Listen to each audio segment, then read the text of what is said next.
Title: Unveiling Shadows, Trans Women Reveal Brutal Horrors from Argentina's Past Regime. TLDR.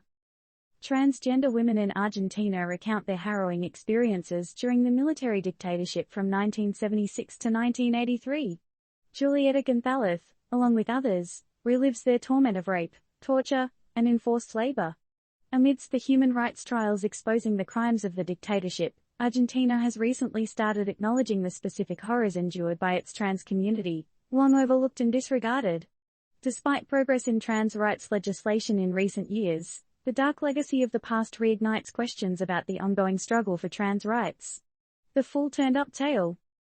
Julieta Gonzalez, a 65-year-old trans woman, steps back into her haunting past as she revisits the building where the Argentine military dictatorship held her captive for a month.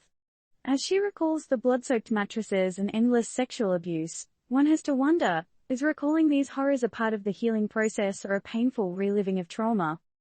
Gonzalez, along with 4 other trans women, testified in April at the trial of former security officers charged with crimes against humanity. Their voices echoing in the courtroom represented the first step towards Argentina acknowledging the trans community's suffering under military rule.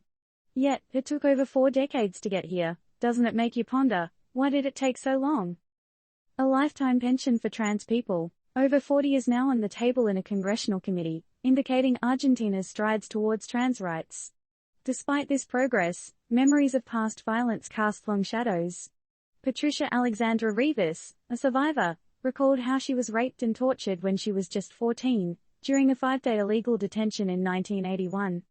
A chilling reminder that brutality knows no bounds. While progress has been made over the last decade, including a gender identity law and reserving 1% of public sector jobs for trans individuals, these efforts are comparatively recent. What's more, the trans community's specific persecution during the dictatorship remained unrecognized for a long time, revealing a normalized violence against them. But, doesn't it make you question, can true justice be achieved without the explicit recognition of such specific injustices? In the case where Gonzalez testified, she and other trans women were detained while working as sex workers, a common occupation for trans women at the time due to discrimination. The brutality was normalized for them, with security forces intensifying their violent attacks during the dictatorship. It's unsettling to think about how a regime's ideology can amplify such hate and violence, isn't it? Gonzalez also testified about the forced labor they endured, including washing cars stained with blood, a grim hint at other unspoken crimes.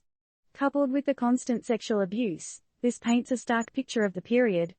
Isn't it? An alarming testament to how power can be misused to inflict unthinkable cruelty? Looking forward, the sentences expected later this year could open the floodgates for more testimonies from other trans women who experienced similar atrocities. As Gonzalez put it, what they endured is important, breaking decades-long silence on their suffering. To wrap it up, these confessions raise critical questions about the overdue recognition of such specific crimes against humanity, the ongoing struggles of the trans community, and the role of the justice system in reconciling with the past. As we ponder these poignant truths, the crucial question remains, how do we ensure such atrocities are